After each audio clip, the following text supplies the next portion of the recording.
આજે અમે અહીંયા સક્કરબાગ ફરવા માટે આવ્યા છીએ। આજે અમારો જૂનાગઢનો બીજો દિવસ છે અને અમે અત્યારે સક્કરબાગ પહોંચી ગયા। બપોરનો ટાઈમ થઈ ગયો। પટેલમાં જમવા આવ્યા છે। જો બધા દાબો દે, બધા જમવા બેઠા। અહીંયા જમવા આવ્યા છે। અમે આ જમીને સક્કરબાગમાં જાશું, આગળ તમને બતાડતા જાશું। અમે જો સક્કરબાગ પહોંચી ગયા છે। હવે ટિકિટ બારીએ જાય છે, ટિકિટ લઈ અને પછી સક્કરબાગની અંદર એન્ટ્રી કરશું। અત્યારે સક્કરબાગમાં પહોંચી ગયા છે એના ગેટ પાસે। હવે બસ જો ટિકિટ લેવા જઈએ। ટિકિટ લઈ લીધી છે। હવે અંદર જઈને તમને આગળ બતાડશું ને તમે એનિમલના બધા જોતા રહેજો। સક્કરબાગમાં અંદર એન્ટ્રી થઈ ગયા છે। આ અંદર જવાનો ગેટ છે। બસ જો અંદર જઈ રહ્યા છે। અહીંયા જો કેવી સરસ મજાની ગ્રીનરી ને બધું છે, જોવાની મજા આવશે। આમ ગરમી છે પણ અહીંયા અંદર આવ્યા તો વાંધો નથી આવતો, થોડુંક ઠંડક જેવું છે। તો આ વાંસના ઝાડ છે, સરસ કેવા મજાના વાંસના ઝાડ છે। અત્યારે તો અમુક જગ્યાએ જ્યાં જોવા મળે છે। આ ગિરનારમાં બધા જૂના ઝાડ છે એટલે અહીંયા અમુક જૂનવાણી બધું જોવા મળે। આ સરસ મજાનો બગીચો છે, વાંસના ઝાડ છે, ફૂલ ઝાડ છે, જુદી જુદી જાતના। આનું નામ છે ગુલાબી પેણ। આ મોટા મોટા પગ ને મોટી મોટી ચાંચોવાળા પક્ષી છે। આનું નામ છે ગુલાબી પેણ। અહીંયા વ્હાઈટ કલરના મોર છે, વ્હાઈટ કલરના મોર। અત્યારે સિંહભાઈ છે, પિંજરામાં આટાફેરા કરે છે। સરસ મજાની ગરમી છે તો અહીંયા પાણીનું એનું ઓલું છે તે એમાં થોડીક વાર થાય તો બેહે ને ઉઠે ને।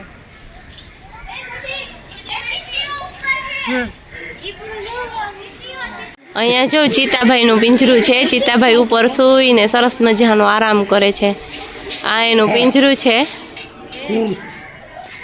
સિંહભાઈ બેઠા છે પિંજરાની અંદર અને એક છે ને એ પાણીમાં અંદર બેઠો છે, એને ગરમી છે ને તો એ જો ઠંડક કરે ને। બીજા 3 છે એ અહીંયા બેઠા છે, 3 સિંહ છે।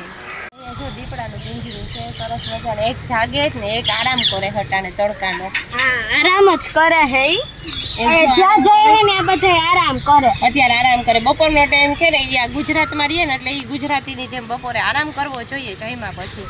તો એ લોકોને બધાને લાગુ પડે, જુનાગઢ છે, સૌરાષ્ટ્ર કાઠિયાવાડ છે એટલે એને બપોરે આરામ સરસ મજાનો કરવો જોઈએ। એટલે સરસ મજાને જો એક આરામ કરે ને એક સર્વે કરે છે। જો હું બારે હોત તો સરસ મજાને તમારે બધાને 1-1, 2-2 બટકા થાત ને અમારું આમ 15 દિનનું નીકળી જાત, જમવાનું કંઈ જરૂર ન પડત।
એકમાં 3 પીસીસ નીકળે, પોલીને ખાવાનું, કંઈક નારિયેળની મલાઈ ખાવ ને તેના જેવું જ હોય। જો અહીંયા કંઈક આ જૂનાગઢની અંદર નવીન ફ્રૂટ છે અને તારગોલા કહેવાય। આપણે ટેસ્ટ કરીએ કેવું હોય।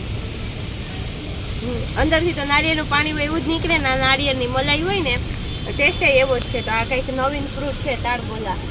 કોઈ ખાધું છે તો કમેન્ટ કરજો ગાઈસ। તો આપણે સક્કરબાગ ફરી લીધું ને હવે આપણે પાછા પોરબંદર જવા માટે રિટર્ન થઈએ છીએ।